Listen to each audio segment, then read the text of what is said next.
கருணை, தாய்மை, அடக்கம், ஒடுக்கம், பொறுமை. பூமிக்கு பூமாதேவின்னு சொல்லுவாங்க. பொறுமையா அதான் பூமி அல்லான்னு பூமாதேவின்னு சொல்லுவாங்க. கற்பு, அடக்கம், ஒழுக்கம் இதெல்லாம் இருந்தது. ஆனா உலகமயமாக்கப்பட்ட பின்பு இந்த உலகமயப்பது எதால உலகமயமாக்கப்பட்டது அப்படின்னா, விமானம், கப்பல் சேவை. முதல்ல கப்பல் சேவை, ரெண்டாவது விமானம், மூணாவதா இன்டர்நெட்.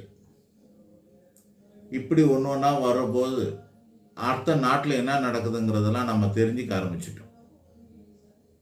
விஞ்ஞான வளர்ச்சி மற்ற கலாச்சாரங்களை நமக்கு தெரிய ஆரம்பிச்சுது. அந்த கலாச்சாரத்தில் ஈடுபட்டோம், விரும்பினோம், அதையே நம்ம பின்பற்றினோம். அவங்க பேண்ட் போட்டாங்க, நம்ம பேண்ட் போட்டோம். ஸ்கர்ட்டு போட்டாங்க, நம்ம ஸ்கர்ட்டு போட்டோம்.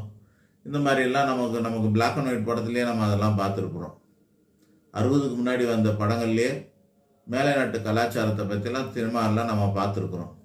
ஆக இந்த திரைப்படம் கூட அந்நிய கலாச்சாரத்தில் அந்நிய நாட்டோட விஞ்ஞான வளர்ச்சி தான். அது நம்ம நாட்டோட விஞ்ஞான வளர்ச்சி கிடையாது. ஸோ அங்கேருந்து வரும்போது இங்கிலீஷ் படம்லாம் பார்த்தோம், அதெல்லாம் இருக்கும். அப்புறம் ஹிந்தி படம் பார்த்தோம், அதெல்லாம் பார்த்தோம். ஸ்லீவ்லெஸ் முதல்ல இங்கே லான்ச் பண்ணது யார் அப்படின்னா நம்மளுடைய தமிழர்கள்லாம் கிடையாது, நார்த் இந்தியன்ஸு தான். அங்கத்தி பெண்கள் தான் ஸ்லீவ்லெஸ் போடுவாங்க. ஸோ இது மாதிரி வெளிநாட்டு கலாச்சாரங்கள்லாம் உள்ளே வந்துச்சு. அது மாதிரி கலாச்சாரம் வரும்போது பண்பாடு மாறி போயிடும்.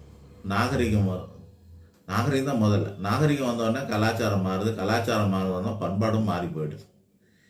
இப்படி ஒரு மதத்துக்கும் ஒரு கலாச்சாரம் இருக்கிறது, ஒரு பண்பாடு இருக்கிறது, அவைகள்லாம் மாறுபட ஆரம்பிச்சிது.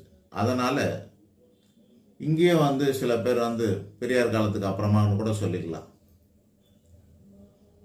பெரியார் ஒரு பெரிய சக்தியாக இருந்திருக்கிறார் நாட்டில்.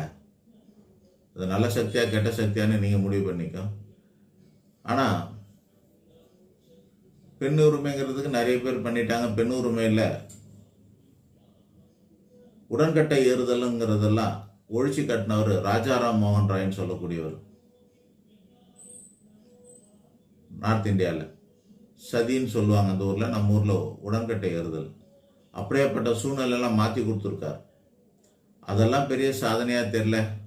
ஆனால் நீ இஷ்டத்துக்கு ஆடலாம், பாடலாம், ஓடலாம், எவனோடலாம் இருக்கலாம். செக்ஸுக்கு ஒரு வரமுறை இல்லை. நீ யார் கூட வேணாலும் வச்சுக்கலாம்.